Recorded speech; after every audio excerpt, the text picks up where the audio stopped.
हिमालय के काराकोरम पहाड़ों में मौजूद है दुनिया की सबसे ऊंची रणभूमि।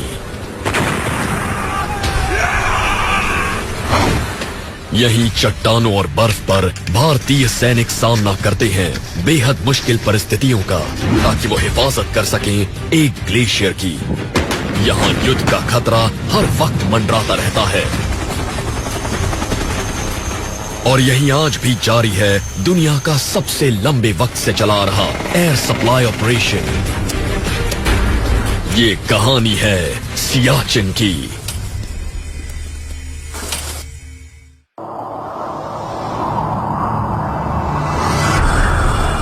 लद्दाख, ये बंजर इलाका प्राचीन सिल्क रूट पर एक महत्वपूर्ण मुकाम हुआ करता था। कारवां इसी रास्ते से सुदूर पूर्व भारत और यूरोप के बीच मसाले, रेशम, सोना और चांदी लाया ले जाया करते थे।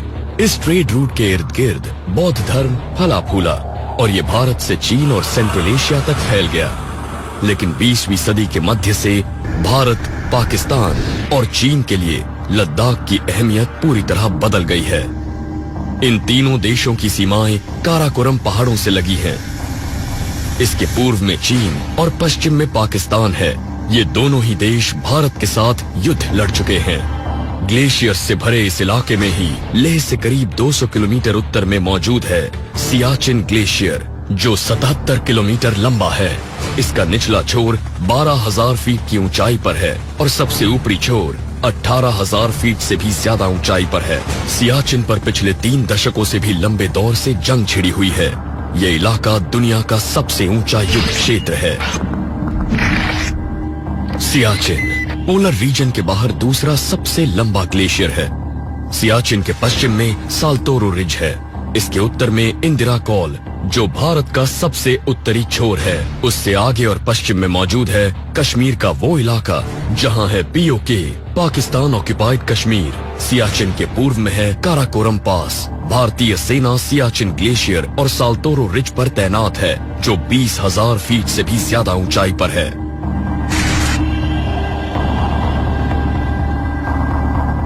भारतीय सेना का 14th कोर हेडक्वार्टर लेह में मौजूद है। सियाचिन पहुंचने से पहले भारतीय सैनिक देश के अलग अलग हिस्सों से इसी ट्रांजिट कैंप में आते हैं। मेजर ऑक्टा ने खुद सियाचिन में काम करने की इच्छा जताई है। वो यहाँ पहली बार आए हैं और अब उनकी ट्रेनिंग शुरू होगी ताकि वो खुद को यहाँ की आबो हवा में ढाल पाएं। मैं हूँ मेजर अमित ऑक्टा।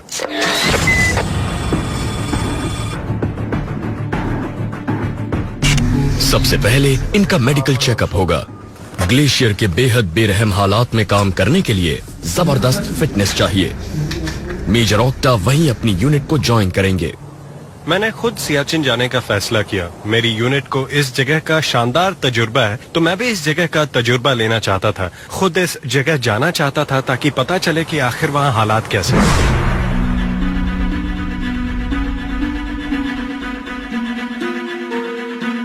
मैं हूं मेजर विकल्प शर्मा। मैं हूं आर्मी एविएशन कोर से।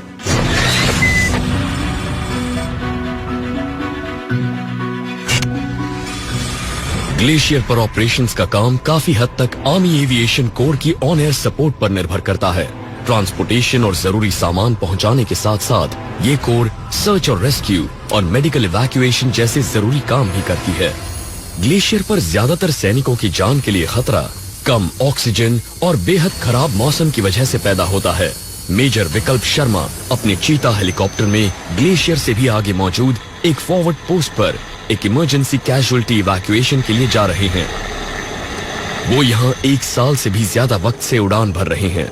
यहाँ जिंदगियां इन जैसे एविएटर्स पर निर्भर करती हैं। इस इलाके में एविएशन ऑपरेशंस चलाने का मतलब है इन हेलीकॉप्टर्स को यहाँ की खतरनाक ऊंचाइयों और इस बेहद खराब मौसम में इनकी पूरी क्षमता तक उड़ाना। हिंदुस्तान एरोनॉटिक्स लिमिटेड में बने इस चीता हेलीकॉप्टर में कुछ ऐसे बदलाव किए गए हैं जिससे इन्हें इतनी ऊंचाई पर उड़ाया जा सके। इन बदलावों की वजह से ये 1950 किलो तक यानी अपनी लोड कैपेसिटी से करीब करीब 2 गुना वजन उठा लेता है। सियाचिन में इन हेलीकॉप्टर्स को रोज ही इनकी पूरी तकनीकी क्षमताओं तक उड़ाया जाता है। ऊंचाई वाले इलाकों में पायलट्स को हवा के पैटर्न, उसकी रफ्तार में अचानक आए बदलावों और बारिश का सामना करना होता है। उन्हें अतिरिक्त ऑक्सीजन भी चाहिए होती है। कुदरत का मुकाबला करते हुए ये साल्तोरो रिज की तरफ बढ़ते हैं, जो सियाचिन ग्लेशियर की बगल में है। यहाँ खराब मौसम में हवा की रफ्तार 200 किलोमीटर प्रति घंटा तक हो सकती है और यहाँ लैंडिंग के विकल्प भी सीमित हैं। सैनिक अपने घायल साथी के साथ इंतजार कर रहे हैं और हेलीकॉप्टर को मेकशिफ्ट हेलीपैड पर उतारा जाता है। शुक्र है यहाँ मदद समय रहते पहुंच गई है। अपनी कड़ी मेहनत और ट्रेनिंग के जरिए किसी फॉरवर्ड पोस्ट से किसी घायल सैनिक को बचाकर सुरक्षित बेस कैंप पर ले आना, इससे बहुत खुशी मिलती है। ये सैनिक हाई ऑल्टीट्यूड सिकनेस का शिकार है। इसे फौरन देखभाल की जरूरत है।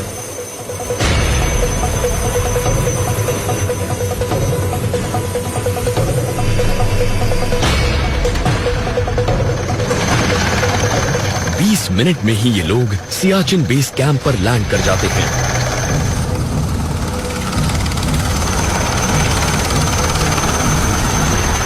सैनिक बड़ी तेजी से बीमार सैनिक को लेने आ पहुंचते हैं। यहाँ वक्त की बड़ी अहमियत है। इमरजेंसी रूम में मेडिकल स्टाफ अपने काम में जुट जाता है। सैनिक के देखरेख की जिम्मेदारी कैप्टन डॉक्टर दीपशिखा पांडे पर है। मैं हूँ कैप्टन दीपशिखा। मैं आर्मी मेडिकल कोर से हूँ। हमारे यहाँ फॉरवर्ड पोस्ट से एक जवान पहुँचा है। उसे नींद न आने, उल्टी और सिर दर्द की शिकायत है। हमने उसे जरूरी दवाइयाँ दी हैं। उसे मैनिटॉल भी दी गई, लेकिन ऑक्सीजन देने के बावजूद उसकी तबीयत में बिल्कुल भी सुधार नहीं आ पा रहा है। डॉक्टर्स समझ जाते हैं कि इस सैनिक का इलाज सियाचिन बेस कैंप पर नहीं हो सकता। उसकी तबीयत और भी बिगड़ सकती है और उसे फौरन लेके आर्मी हॉस्पिटल ले जाना जरूरी है। लेकिन आखिरी फैसला बेस कमांडर का होगा। मैं हूँ colonel Hariharan, base commander, base camp Siachen glacier.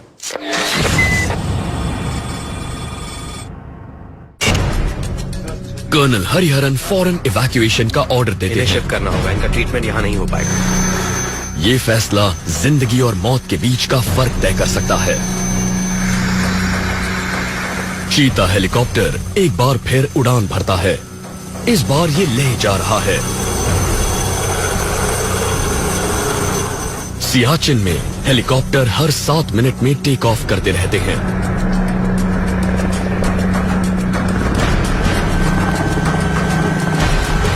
और लेह में मौजूद एयर ट्रैफिक कंट्रोल के बिना ये मुमकिन नहीं हो सकता।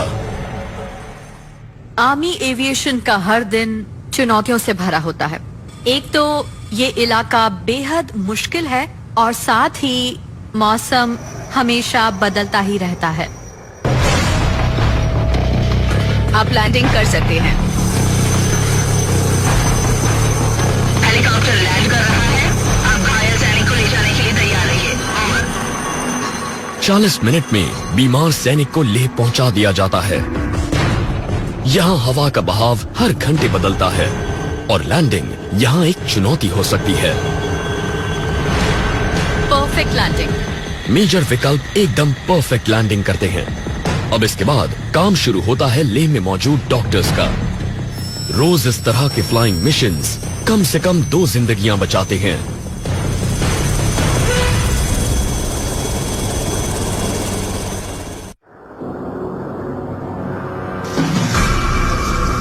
लद्दाख के काराकोरम पहाड़ों में एक ट्रेनिंग ड्रिल चल रही है। एक हथियारबंद प्लाटून लगभग खड़ी चढ़ाई से नीचे उतरती है। ये सैनिक सियाचिन के लिए ट्रेनिंग कर रहे हैं। ये सैनिक दुनिया की सबसे ऊंची रणभूमि की तैयारी करते हुए तीखी ढलानों पर से नीचे उतरते हैं। कुछ दूसरे सैनिक दुश्मन की किसी चौकी पर हमले की प्रैक्टिस करते हैं। तीखी चढ़ाइयों पर चढ़ना एक बात है, लेकिन तेज रफ्तार पर ऐसा करना एकदम अलग बात।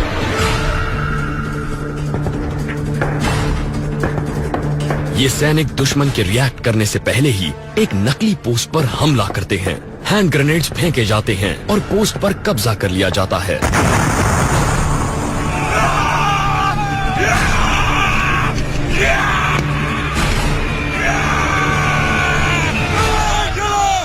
जवानों ने पहला पड़ाव तो पार कर लिया, लेकिन आगे और कड़े मुकाम आने बाकी हैं।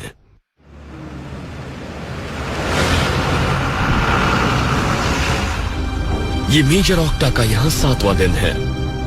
अब वो लेह के ट्रांजिट कैंप से सियाचिन बेस कैंप के लिए रवाना हो रहे हैं। ये सफर करीब 200 किलोमीटर का है। इनका काफिला उस इकलौती सड़क पर चल रहा है जो सेना की 14 कोर को सियाचिन से जोड़ती है। इनका पहला पड़ाव होगा खारदुंगला। इसकी ऊंचाई 17,000 फीट से भी ज्यादा है और ये दुनिया की सबसे ऊंची सड़क है।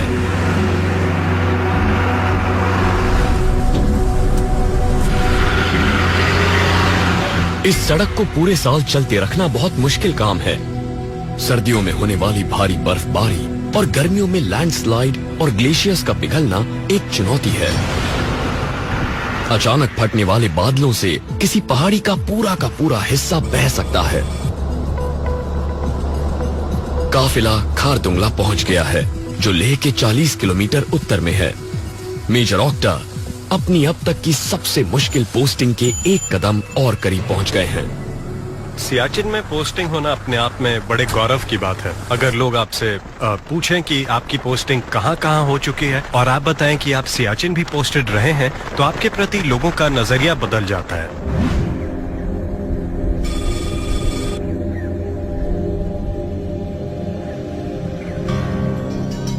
एक वक्त था जब ऐसे 2 हम्प वाले बैक्ट्रियन कैमल्स के जरिए चीन और सेंट्रल एशिया के बीच व्यापार होता था और ये लद्दाख की नुब्रा वैली के इस ठंडे रेगिस्तान से गुजरते थे।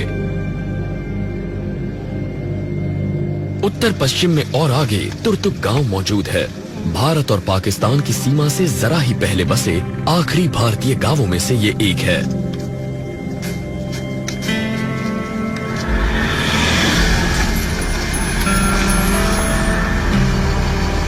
एक दशक से भी ज्यादा से यहाँ गोलाबारी नहीं हुई है, लेकिन दोनों देशों के बीच सीमाओं के निर्धारण को लेकर एक राय भी कायम नहीं हुई है।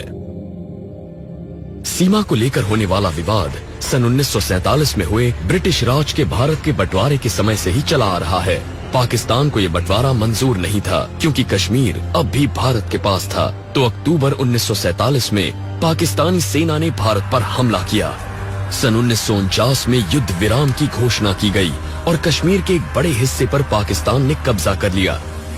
सन 1972 में शिमला समझौते के जरिए लाइन ऑफ कंट्रोल यानी LOC बनाई गई। ये दोनों देशों के नियंत्रण वाले इलाकों को निर्धारित करती है, लेकिन इसके बावजूद सीमाओं का मुद्दा पूरी तरह सुलझा नहीं। LOC का demarcation geographical grid point NJ 9842 तक हुआ। भारत का कहना है कि LOC NJ 9842 से उत्तर में साल्तोरो रिज के साथ साथ इंदिरा कोल तक और फिर काराकोरम पास के पूर्व से चीन की सीमा तक जाती है। लेकिन पाकिस्तान का कहना है कि LOC NJ 9842 से पूर्व में एक सीधी रेखा में काराकोरम पास तक होते हुए चीन की लाइन ऑफ एक्चुअल कंट्रोल तक जाती है। इस तरह भारत और पाकिस्तान दोनों ही सियाचिन पर अपना दावा जताते हैं। ग्लेशियर से ऊपर साल्तोरो माउंटेन रेंज में मौजूद रिज एक कुदरती सीमा बनी हुई है और इसी पर से भारतीय सैनिक सियाचिन पर अपना नियंत्रण बनाए रखते हैं। सच कहें तो साल्तोरो रिज पर नियंत्रण का मतलब है पूरे सियाचिन ग्लेशियर, पूरी नुब्रा वैली और कुछ हद तक दक्षिण के कुछ इलाकों पर भारत का नियंत्रण। ये करीब 1000 वर्ग किलोमीटर के रणनीति के हिसाब से बेहद ही महत्वपूर्ण इलाका है। मेजर ऑक्टा लेह से सियाचिन के अपने सफर के अंतिम दौर में पहुंच चुके हैं।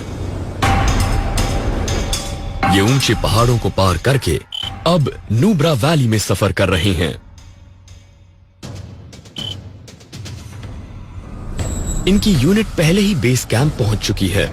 इनमें से कुछ सैनिकों को सियाचिन का पुराना अनुभव है, लेकिन मेजर ऑक्टा पहली बार इस ग्लेशियर पर जाएंगे। मुझे अपनी यूनिट को ज्वाइन करने का मौका मिला है और वो भी सियाचिन में, इसलिए मुझे बहुत अच्छा लग रहा है। मेरे ये सैनिक जैसे इस इलाके के लिए ही बने हैं। ये इन पहाड़ों से बहुत अच्छी तरह वाकिफ हैं। ये कहीं भी चढ़ सकते हैं, खुद को दिया गया कोई भी काम कर सकते हैं। इनकी तरह काम करने के लिए मुझे भी काफी मेहनत करनी पड़ेगी। 14 घंटे के सफर को तय करने के बाद मेजर ऑक्टा आखिरकार सियाचिन बेस कैंप पहुंच जाते हैं। वो अपनी जिम्मेदारी की शुरुआत यहीं से करेंगे।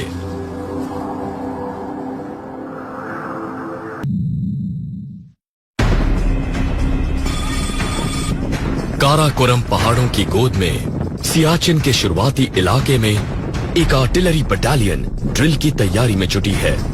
भारी तोपें सियाचिन में सेना की ताकत को कई गुना बढ़ा देती हैं। ये बर्फ से ढकी चोटियों पर गोलाबारी करती हैं, जहां से दुश्मन हमला कर सकता है। इससे एवलांच होने लगते हैं, जिसमें दुश्मन को काफी नुकसान पहुंचता है। यहाँ हवा की रफ्तार तेज है और हमेशा बदलती रहती है। इससे शेल का फ्लाइट पाथ बदल सकता है। तो टारगेट पर निशाना लगाने के लिए सही कैलकुलेशन और सटीक फायरिंग की जरूरत होती है। यहाँ टारगेट ज्यादातर बेहद नुकीली चोटियों पर होते हैं, इसलिए टारगेट पर गोला बारूद का असर भी सीमित रहता है। ऐसे में टारगेट को तबाह करने के लिए कहीं ज्यादा एम्यूनेशन की जरूरत पड़ती है। भारी बोफोर्स गन्स और दूसरी आर्टिलरी गन्स रोजाना गोलीबारी करके इन चोटियों के दूसरी ओर मौजूद दुश्मन को दहलाती रहती हैं। 20वीं सदी के शुरुआती दौर में कई ब्रिटिश और अमेरिकी खोजी सियाचिन ग्लेशियर वाले इलाके में गए थे। इसका नाम इसकी शुरुआत वाली जगह उगने वाले जंगली सिया रोजेस के नाम पर पड़ा, पर इस बात को भुला दिया गया। दशकों बाद ये दुनिया की सबसे ऊंची रणभूमि बन गई। सन 1970 के दशक के आखिरी सालों में पाकिस्तान ने सियाचिन इलाके में माउंटेनियरिंग को बढ़ावा देना शुरू कर दिया, ताकि इस हिस्से पर अपना दावा साबित कर सकें। लेकिन भारत ने बिना वक्त गंवाए प्रतिक्रिया की। जून 1978 में एक बेहद जाने माने माउंटेनियर कर्नल नरेंद्र कुमार के नेतृत्व में पहला भारतीय अभियान दल सियाचिन ग्लेशियर का सर्वे करने गया। ये एक सीक्रेट मिशन था। जब हम इस अभियान पर गए तो हम अपने साथ हथियार ले गए थे, लेकिन हम इन्हें ग्लेशियर तक नहीं ले गए। हमने बस इन्हें बेस कैंप में सुरक्षा के लिए रखा था। जहां भी हम गए, ऊपर एक पाकिस्तानी हेलीकॉप्टर मंडराता रहता था और रंगीन धुआं छोड़कर हमें आगाह करता रहता था कि उसे हमारी मौजूदगी का पता है। इस अभियान के लिए सैनिकों का चुनाव लद्दाख से किया गया। वो इस इलाके से तो वाकिफ थे, लेकिन उनके पास आधुनिक उपकरण नहीं थे।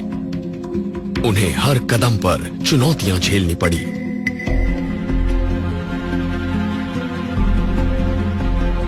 लेकिन बाधाओं का सामना करते हुए कर्नल कुमार और उनके साथियों ने 18,900 फीट ऊंचे इंदिरा कॉल और सियाचिन सेक्टर में मौजूद 24,370 फीट ऊंचे सिया कांगरी की चोटियों पर विजय पाई। ये ऊंचाई भारत के सबसे ऊंचे और दुनिया के तीसरे सबसे ऊंचे पहाड़ कंचनजंगा से सिर्फ 4,000 फुट कम है। भारतीय सेना की टीम बहुत महत्वपूर्ण सूचनाएं लेकर लौटी। मैंने उन्हें एक डिटेल रिपोर्ट दी। मैं हर पास पर गया था। मैंने सरकार को बताया कि अगर हम सियाचिन ग्लेशियर पर कब्जा बनाए रखना चाहते हैं तो हमें थोड़ा और पश्चिम में साल्तोरो रिज पर जाना होगा। इंटेलिजेंस रिपोर्ट्स के मुताबिक सन 1984 में पाकिस्तान ने यूरोप के उन्हीं सप्लायर्स को बहुत से आर्कटिक उपकरण खरीदने का ऑर्डर दिया, जिनका इस्तेमाल भारत करता था। इसका मतलब था कि पाकिस्तान की सेना ऊंचाई पर कदम जमाने के हिसाब से तैयारियां कर रही थी।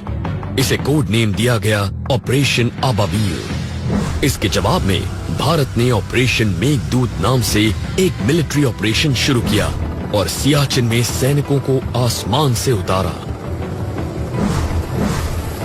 इसकी शुरुआत 13 अप्रैल 1984 को हुई। कुछ हफ्तों में ही भारतीय सेना पूरे सियाचिन इलाके पर अपना नियंत्रण जमा चुकी थी।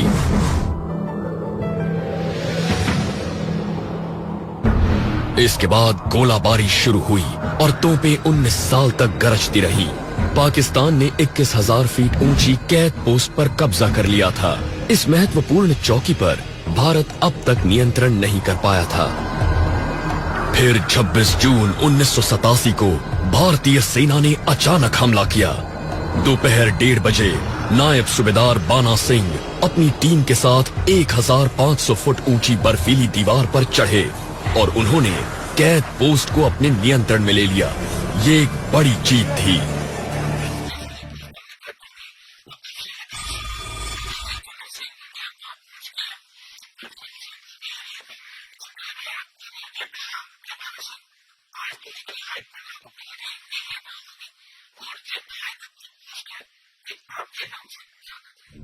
कैप्टन बाना सिंह को उनके अभूतपूर्व शौर्य के लिए भारत के सर्वोच्च सैन्य सम्मान परमवीर चक्र से नवाजा गया।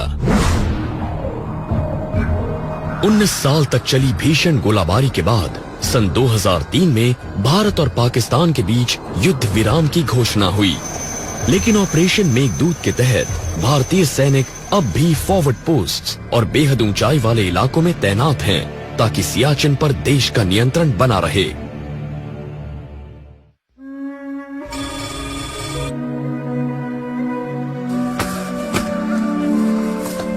आधिकारिक आंकड़ों के मुताबिक सन 1984 से आज तक इस ग्लेशियर पर भारत के करीब 900 सैनिक शहीद हो चुके हैं। सियाचिन वॉर मेमोरियल उन भारतीय सैनिकों के सम्मान में बनाया गया है जिन्होंने सियाचिन वॉर में अपनी जान कुर्बान की।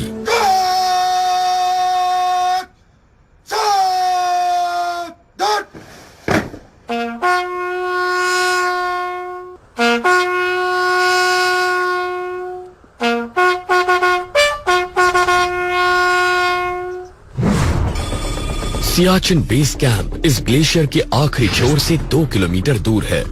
यहाँ तो जैसे एक पूरा शहर बसा है करने पड़ते हैं। इस जगह की जिम्मेदारी बेस कमांडर कर्नल हरिहरन पर है। बेस कमांडर ग्लेशियर के तमाम ऑपरेशनल और लॉजिस्टिक सपोर्ट के लिए जिम्मेदार होता है। हर साल करीब 6000 टन जरूरत की चीजें ग्लेशियर तक पहुंचाई जाती है। इस सामान के बिना वहाँ जिंदा रहना नामुमकिन है। मुझ पर एयर मेंटेनेंस ऑपरेशंस की भी जिम्मेदारी है, जो कि देश में अपनी तरह का सबसे बड़ा ऑपरेशन है।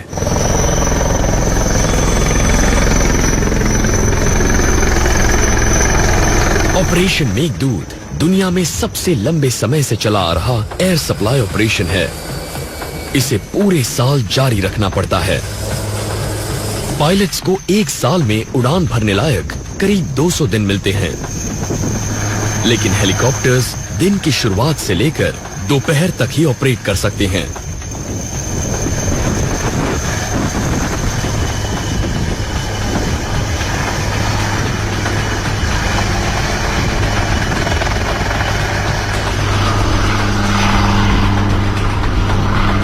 एडवांस्ड लाइट हेलीकॉप्टर ध्रुव अकेला ऐसा हेलीकॉप्टर है जो सियाचिन की सबसे दूर मौजूद आर्मी पोस्ट पर भी लैंड कर सकता है।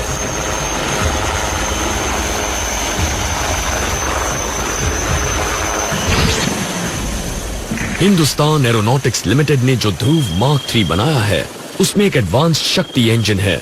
ये 5500 किलो वजन उठा सकता है, यानी चीता हेलीकॉप्टर से 2.5 गुना ज्यादा।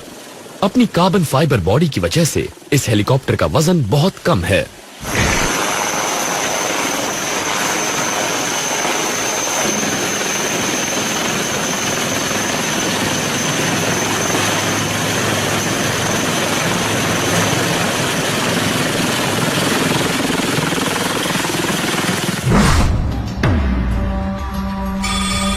सियाचिन ग्लेशियर कैंप एक्लिमेटाइजेशन का दूसरा पड़ाव है। इसके बाद ही सैनिकों को ज्यादा ऊंचाई वाली फॉरवर्ड पोस्ट पर तैनात किया जाता है। ये उन तमाम उपकरणों और साजो सामान के साथ ट्रेनिंग लेते हैं जिनकी जरूरत इन्हें मिशन के दौरान पड़ेगी। मेजर ऑक्टा की सुबह की शुरुआत होती है दौड़ने से। इस ऊंचाई पर दिल तेजी से धड़कता है, जबकि शरीर सुस्त पड़ने लगता है। रोज दौड़ने से फेफड़े खुद को कम ऑक्सीजन के मुताबिक ढाल लेते हैं। यहाँ पर ऑक्सीजन भी कम है और टेम्परेचर भी, यहाँ ह्यूमिडिटी भी कम है, इसलिए जवानों को इतनी ज्यादा दिक्कतें होती हैं। 8000 फुट से ज्यादा ऊंचाई पर इंसान के शरीर को अक्यूट माउंटेन सिकनेस यानी कि AMS की वजह से दिक्कत हो सकती है। 12000 फीट की ऊंचाई पर सांस फूलने, बदहजमी, सिर दर्द और नींद न आने की शिकायत होने लगती है। 17000 फीट की ऊंचाई पर हालात और खराब हो सकते हैं। शरीर का तापमान खतरनाक ढंग से घट सकता है और फेफड़ों में फ्लूइड भर सकता है। 20000 फीट या उससे ज्यादा ऊंचाई पर मौत का खतरा बहुत ज्यादा बढ़ जाता है। जवानों को स्ट्रोक या हार्ट अटैक हो सकता है। यहाँ शुरुआती लक्षणों में शामिल है याददाश्त का कम हो जाना। ऊंचाई वाली जगहों के लिए एक्लिमेटाइज होने से ये जोखिम कम हो जाते हैं। सही ट्रेनिंग की बदौलत हर सैनिक अपने साजो सामान को उठाकर चल पाएगा और सियाचिन पर देश की सुरक्षा कर पाएगा।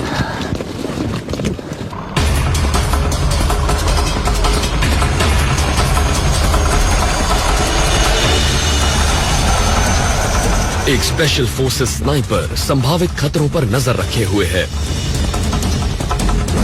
यही पास में स्पेशल फोर्सेस की एक और यूनिट एक हेलीकॉप्टर से नीचे उतर रही है। सियाचिन बेस कैंप के आसपास वाला इलाका भारतीय सेना के बेहद खास फोर्सेस के लिए एक बेहतरीन ट्रेनिंग ग्राउंड है। यहाँ कमांडो कुछ खास ऑपरेशंस के लिए ट्रेनिंग लेते हैं जो दुश्मन के इलाकों में भी काम आ सकती है। इतनी ऊंचाई पर रेस्क्यू ऑपरेशंस के लिए भी काफी प्रैक्टिस की जाती है। सियाचिन बैटल स्कूल दुनिया में सबसे ज्यादा ऊंचाई पर मौजूद परमानेंट मिलिट्री ट्रेनिंग फैसिलिटी है। इतनी ऊंचाई पर दुनिया का और कोई आर्मी ट्रेनिंग स्कूल मौजूद नहीं है। खासकर सियाचिन के इस हिस्से में तो मुश्किलें और भी ज्यादा हैं।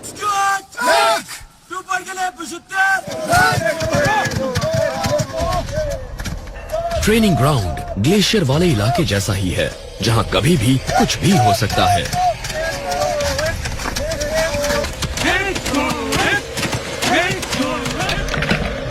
सैनिक बर्फ की सीधी खड़ी दीवारों पर चढ़कर पहली बार क्रैम्पॉन्स का इस्तेमाल करना सीख रहे हैं।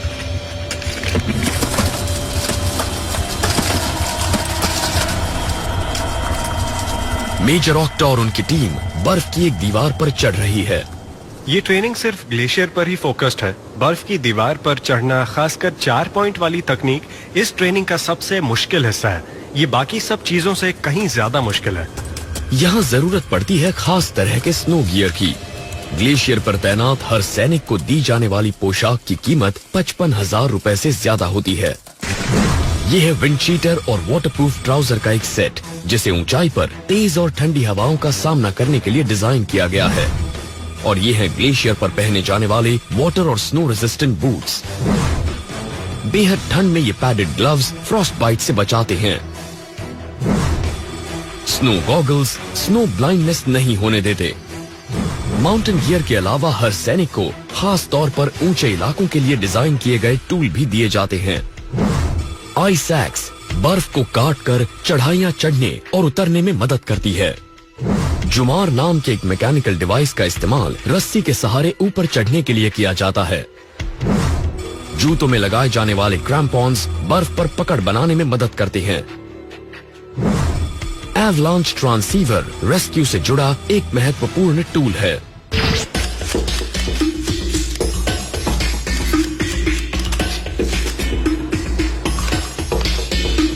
सेना की अलग अलग रेजिमेंट्स बारी बारी से बेस कैंप को चलाने की जिम्मेदारी लेती हैं। इसका सबसे बड़ा असर किचन में नजर आता है। राशन पंजाब जैसी दूर दराज जगहों से सड़क के रास्ते यहाँ पहुँचता है जिसमें अक्सर कई दिन लग जाते हैं। इसीलिए मेन्यू में ज्यादा वैरायटीज नहीं होती।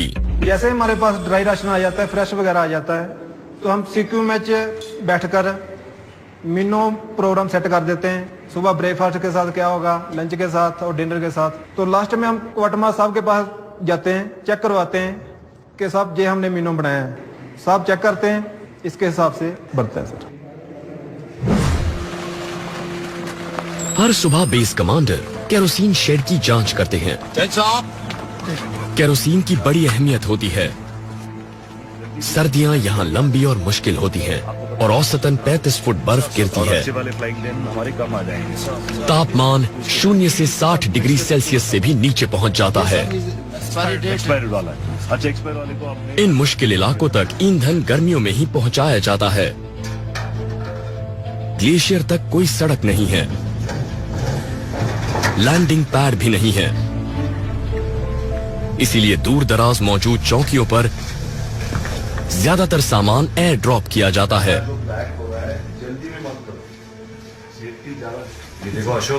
सामान सही सलामत लैंड करे, इसके लिए पैराशूट्स को ठीक से काम करना जरूरी है। पैराशूट पैक करने वाले एक सेंटर में एक टीम आखिरी चेकिंग कर रही है। इसके बाद ही जरूरी सामान को हेलीकॉप्टर्स में लोड किया जाएगा। इसके बाद इस सामान को ग्लेशियर और उससे आगे तैनात सैनिकों तक पहुंचाने की जिम्मेदारी पायलट्स की होती है। अभी हम एक एयर मेंटेनेंस सॉर्टी के लिए टेक ऑफ करने वाले हैं। इस वक्त मौसम साफ है और हम इसका फायदा उठाकर आने वाली जबरदस्त सर्दी के लिए जरूरी सामान फॉरवर्ड पोस्ट तक पहुंचाने की कोशिश करेंगे। यहाँ ऑपरेशन मौसम पर निर्भर करते हैं। अचानक किसी बर्फीले तूफान के आने या तेज हवा चलने से फ्लाइट रोकनी पड़ती है। भारी सामान को इंडियन एयरफोर्स के मी-17 हेलीकॉप्टर से लाया जाता है, जो रूस में बना है। इस मॉडल के पीछे की तरफ एक दरवाजा है, जिससे सामान को लोड और ड्रॉप करना आसान हो जाता है।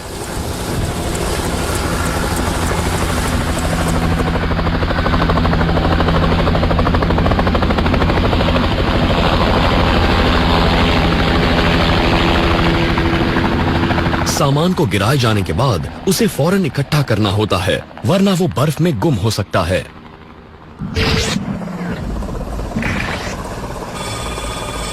मी-17 HAL ध्रुव के मुकाबले कहीं ज्यादा भारी हेलीकॉप्टर है। ये 13,000 किलोग्राम तक सामान ले जा सकता है। ये जंग के वक्त गनशिप के तौर पर भी इस्तेमाल किया जा सकता है। हर हफ्ते एक नई प्लेटून ग्लेशियर के किसी हिस्से पर पोजीशन लेती है। रास्ते में ये एक खास जगह पर रुकती है। ये है ओपी बाबा का मंदिर। हर धर्म के लोग यहाँ आते हैं और ये सियाचिन में शहीद हुए ओपी बाबा को समर्पित है।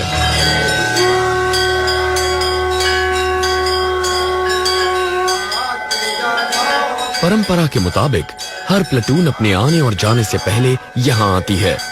ऐसा कहा जाता है कि इस शहीद सैनिक की आत्मा ग्लेशियर पर अपनी ड्यूटी के लिए जाने वाले सैनिकों की रक्षा करती है। जब भी सैनिकों की तैनाती नॉर्दर्न ग्लेशियर पर होती है तो वो बेस कैंप से निकलने के पहले एक सेरेमनी करते हैं। हम यहाँ सुबह सुबह आते हैं और उसके बाद एक मंदिर परेड होती है। सैनिक बर्फीले उत्तरी इलाके की ओर रवाना होने से पहले यहाँ खाना खाने के लिए इकट्ठा होते हैं। अब इन्हें 3 महीने बाद ही ऐसा खाना नसीब होगा जब ये ग्लेशियर से लौटेंगे। ग्लेशियर वाली पोस्ट पर सैनिक रेडी टू ईट फूड के सहारे ही जिंदा रहते हैं। बहुत ज्यादा ठंड और ऊंचाई पर डाइजेस्टिव सिस्टम धीमा हो जाता है। मिठाई खाने के बाद फेयरवेल फोटोज की बारी आती है और फिर जाने का वक्त आ जाता है।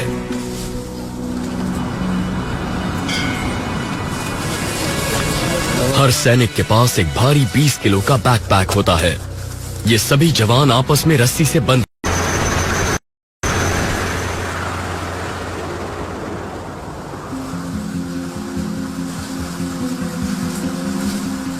सियाचिन के पथरीले और बर्फ वाले माहौल में स्पेशल फोर्सेस कड़ी ट्रेनिंग लेती हैं। एक स्नाइपर टीम खुद को बर्फ में छिपाकर किसी संभावित टारगेट पर नजर रखती है।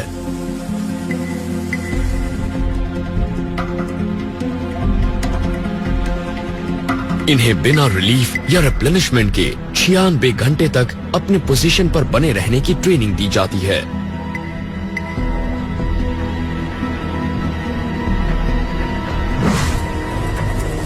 मेजर ऑक्टा की प्लेटून बर्फीले इलाके तक पहुंच गई है।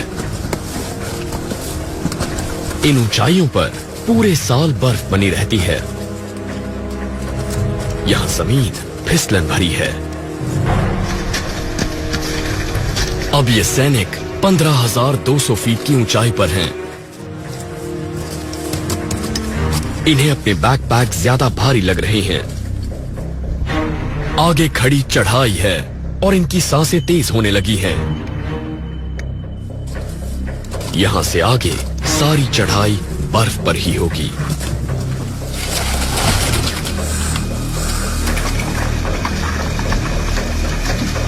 आखिरकार ये अपनी फॉरवर्ड पोस्ट पर पहुंच जाते हैं। जैन साहब, ग्लेशियर में आपका हार्दिक स्वागत है साहब। थैंक यू साहब। ये लोग झटपट अपने साथी सैनिकों से चार्ज ले लेते हैं, जो इनसे पहले इस आउटपोस्ट की निगरानी करते रहे हैं। अब यहाँ की जिम्मेदारी मेजर ऑक्टा की है।